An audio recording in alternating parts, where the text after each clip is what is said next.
Hello दोस्तों। आज की कहानी है सास बहू की लड़ाई। अविनाश, तुम कब मेरी बात सुनोगे? आखिर मैं तुम्हारी पत्नी हूँ। काव्या ने गुस्से में अविनाश से कहा। अविनाश बिना कुछ बोले घर से बाहर निकल गया। अब ऐसा हर दिन होता है। काव्या अपनी सास सुलोचना जी की बहुत इज्जत करती थी, लेकिन सुलोचना जी हमेशा उसे नीचा दिखाने की कोशिश में लगी रहती थी। आज भी वही। काव्या ने सुबह जल्दी उठकर नाश्ता बनाया। अविनाश को सूजी का हलवा बहुत पसंद था, इसीलिए उसने नाश्ते के साथ हलवा भी बनाकर सभी को परोस दिया। उसके ससुर रमेश जी ने सुलोचना जी को टोकते हुए कहा, ये क्या फिजूल खर्ची है, सुबह सुबह देसी घी का हलवा। सुलोचना जी ने काव्या को डांटते हुए पूछा, क्यों बहू, ये देसी घी क्या तेरे मायके से आया है? माँ जी, वो इन्हें हलवा बहुत पसंद है, इसीलिए थोड़ा सा बनाया है। यह कहकर काव्या अविनाश की तरफ देख रही थी। शायद वो कुछ बोले, तभी सुलोचना जी ने कहा, मैं सब जानती हूँ। मेरे बेटे का बहाना करके खुद खाने का मन होगा। अविनाश चुपचाप नाश्ता करते रहे। काव्या की आंखों से आंसू छलक आए।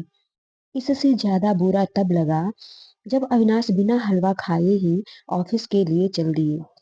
काव्या घर का काम निपटाने में लग गई। इधर सुलोचना जी बाहर ड्राइंग रूम में बैठकर बड़बड़ाती रही। काम करके काव्या अपने कमरे में जाकर रोने लगी। कितने नाजों से पाला था उसे उसके पापा ने। उसे आज भी याद है, एक बार उसने गाजर के हलवा बनाने के लिए कहा था, लेकिन माँ ने सूजी का हलवा बना दिया था। पापा को जब यह पता लगा तो वे तुरंत बाजार गए, वहां से ढेर सारा गाजर का हलवा लाए थे। और उस दिन बिना कहे 2-3 दिन में गाजर का हलवा बनने लगा। आज उसे सूजी के हलवे के लिए कितनी बातें सुनाई जा रही हैं। उसे गुस्सा सास ससुर पर नहीं, अविनाश पर था, जो कि कुछ नहीं बोल पाए। शाम को जब उसने अविनाश से शिकायत की तो वो बस इतना ही बोले, इस घर में केवल माँ की पसंद का खाना बनता है, आगे से मेरी पसंद का कुछ मत बनाना। काव्या ने अविनाश से बात करनी बंद कर दी। आखिर क्या कसूर था काव्या का? यही कि वह अविनाश से बहुत प्यार करती है। इसी तरह कुछ दिन बीत गए। एक दिन काव्या ने सुलोचना जी से कहा, माँ जी, मैं अपने घर जाना चाहती हूँ कुछ दिन के लिए। अगर आप कहें तो आज ही चली जाऊं। कई दिन पहले माँ का फोन आया था, कह रही थी पापा की तबीयत ठीक नहीं है। सुलोचना जी वहां जब भी जाती है 1 सप्ताह से वापस नहीं आती। घर का काम कौन करेगा? तेरे ससुर और मेरा बेटा शाम को थक हार कर घर आएंगे। यहाँ उन्हें खाना भी नसीब नहीं होगा। मुझे तो चक्कर आ रहे हैं। मैं खाना नहीं बना सकती। जाना है तो एक दिन के लिए चली जा। काव्या मन मानकर एक दिन के लिए पीहर पहुंच जाती है। वहां पहुंचकर उसे और भी आश्चर्य होता है। भाभी, मम्मी पापा कहाँ गए? काव्या ने घबराकर पूछा। उन दोनों का घर में मन कहाँ लगता है, तीर्थ पर गए हैं, न जाने कब आएंगे। वैसे तुम कितने दिनों के लिए आई हो? क्योंकि मुझे भी अपने पीहर जाना है। संगीता भाभी का यह व्यवहार देखकर काव्या चौंक गई। क्या ये वही भाभी हैं जो उससे बहुत स्नेह जताती थी? काव्या सोफे पर बैठी सोच रही थी। अच्छा, वो जो भैया ने मकान के पेपर साइन करा लिए थे, मैंने अपना हिस्सा छोड़ दिया था। शायद उसी साइन के लिए मेरे से प्यार जताया जा रहा था। काव्या उठकर खड़ी हो गई। भाभी, मुझे कुछ काम याद आ गया, मैं फिर आऊंगी, कहकर वह तेजी से घर से बाहर निकल गई। पीछे से गेट बंद होने की आवाज से वह समझ गई कि उसके जाने से भाभी को कोई खास फर्क नहीं पड़ा। भारी कदमों से चलते हुए वह मंदिर पहुंच गई, क्योंकि शाम से पहले यदि ससुराल जाती तो सुलोचना जी उससे कई सवाल करती। मंदिर में जाकर उसने भगवान के दर्शन किए। बस न कुछ मांगा न कुछ बोला।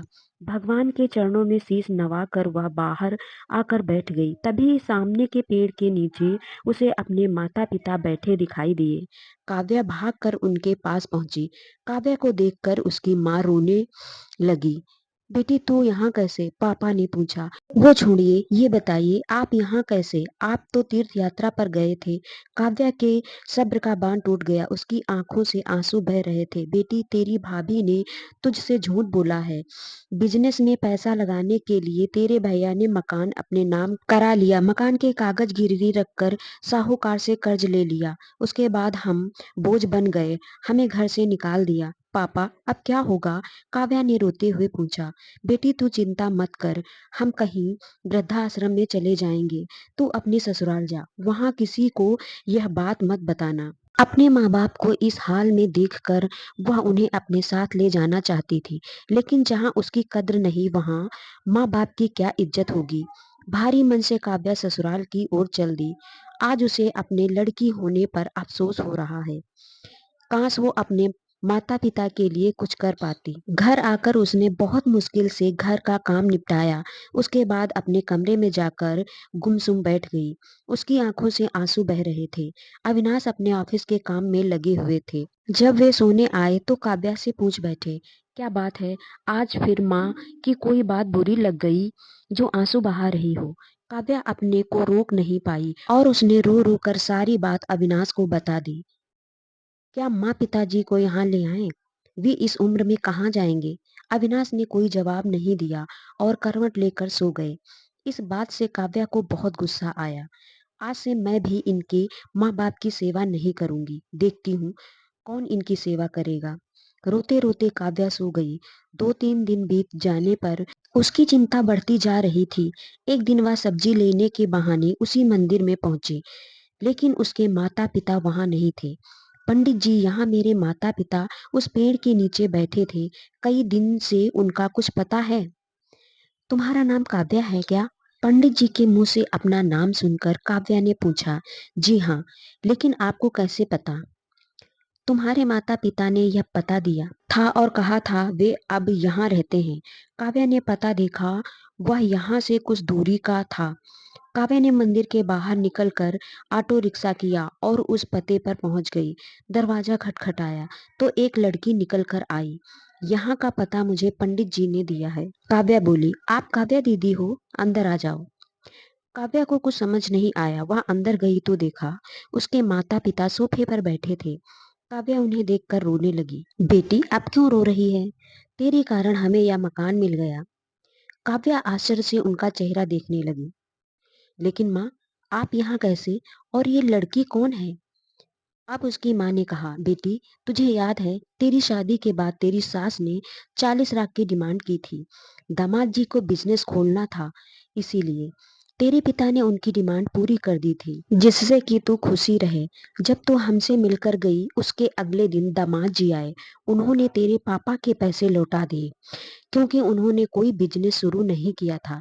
तेरे पापा ने मना भी किया, लेकिन वे नहीं माने। उसके बाद उन्होंने प्रॉपर्टी डीलर से मिलकर 2 दिन में यह मकान खरीद दिया। साथ 5 लाख रुपए बच गए। इससे उन्होंने ये लड़की नौकरी पर रखवा दी, जो हमारी केयर करेगी। लेकिन माँ, उन्होंने तो मुझे कुछ नहीं बताया। काव्या की आंखों से आंसू बह रहे थे। वह रोते हुए वहां से अपने घर आ गई। घर आकर वह सोच रही थी, अविनाश ने कभी उसके लिए आवाज नहीं उठाई, लेकिन मेरे माता पिता के लिए इतना कर दिया जो कि कोई सगा बेटा भी नहीं कर सकता।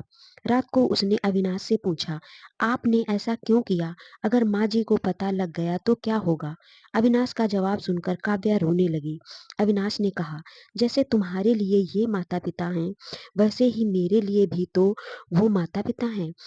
मैंने पैसे लेते समय ही सोच लिया था कि एक दिन ब्याज के साथ सारे पैसे लौटा दूंगा, लेकिन जब बिजनेस शुरू नहीं हो पाया तो मैं इन पैसों को अपने पास रखकर सही समय का इंतजार कर रहा था। अगर मैं तुम्हारे माता पिता को अपने घर ले आता तो उनका आत्मसम्मान हर दिन उन्हें धिक्कारता। बेटी के घर वे रहना पसंद नहीं करते, वे अपमानित ना हो, इसलिए मैंने ये सब किया। अविनाश मुझे माफ कर दो, आज तक मैं तुम्हें गलत समझती रही। तभी पीछे खड़ी सुलोचना जी बोली, बेटी वह पैसा हमने उधार लिया था, वह तुम्हारे पिता की अमानत थी।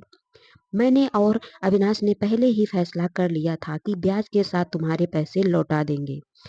चल अब सो जा, सुबह नाश्ता टाइम पर नहीं बना तो अच्छा नहीं होगा।